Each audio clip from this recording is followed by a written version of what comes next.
பாடகியும் இசையமைப்பாளருமான பவதாரணி கடந்த வியாழக்கிழமை பித்தப்பை புற்றுநோய் காரணமாக இலங்கையில் உயிரிழந்தார்.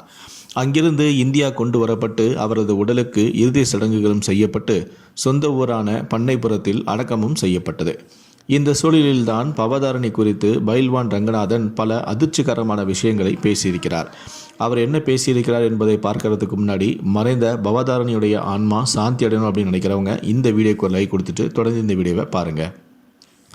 இளையராஜாவின் மகளான பவதாரணி 30க்கும் மேற்பட்ட படங்களில் பாடல்களை பாடியிருக்கிறார். மேலும் 10க்கு மேற்பட்ட படங்களுக்கு இசையும் அமைத்திருக்கிறார்.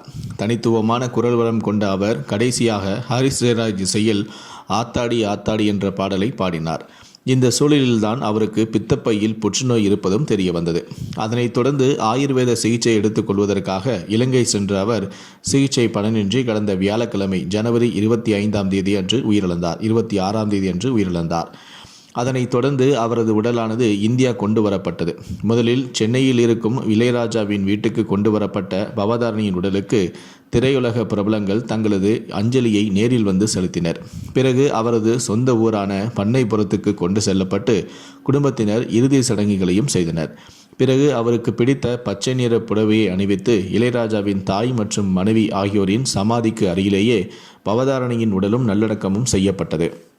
இந்நிலையில்தான் பத்திரிகையாளரான பைல்வான் ரங்கநாதன் தனியார் யூடியூப் சேனல் ஒன்றுக்கு அளித்த பேட்டியில் பவதாரணிக்கு வீட்டில் மாப்பிள்ளை பார்க்கும் முன்னதாகவே காதலில் விழுந்து விட்டார். அவர் சினிமாலயா பத்திரிகை அதிபரான SM ராமச்சந்திரனை காதலித்தார். அந்த காதல் அவர்கள் நினைத்தபடியே கைகூடியது. 2 பேருமே திருமணமும் செய்து கொண்டனர்.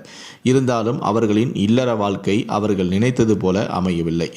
அதனைத் தொடர்ந்து அவர்களுக்குள் கருத்து வேறுபாடு ஏற்பட்டதால் 2 பேருமே பிரிந்து வாழ்ந்து வந்தனர். பவதாரணி அப்பாவுடன் வாழ்ந்து வந்தார். அந்த சமயத்தில்தான் பவதாரணிக்கு பித்தப்பையில் கல் இருப்பது தெரிய வந்தது. உடனே அதனை கரைத்து விடலாம் என்று முயற்சி செய்து மருத்துவமனைக்கு சென்றார்கள். ஆனால் அதற்குள் அது புற்றுநோயாக மாறிவிட்டது. காலப்போக்கில் அந்த புற்றுநோய் பல இடங்களுக்கு பரவிவிட்டது.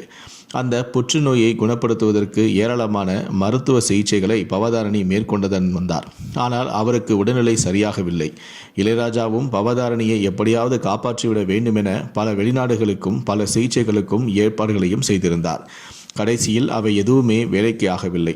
அதனை உணர்ந்த பிறகுதான் ஆயுர்வேத சிகிச்சைக்கு மாறினார்கள். பவதாரணிக்கு தன்னுடைய மரண நாள் எது என்பது முன்னரே தெரிந்துவிட்டது. ஆம், கடந்த வருடம் ஜூலை மாதம் அவருக்கு பிறந்தநாள். அந்த நாளில் அவரது குடும்பத்தினர் அனைவரையுமே அழைத்து தனக்கு புற்றுநோய் இருப்பதை மிகவும் இயல்பாக சிரித்து கொண்டே சொல்லியிருக்கிறார் என்று பைல்வான் ரங்கநாதன் தற்போது பெரும் அதிர்ச்சி தகவலை கூறியிருக்கிறார்.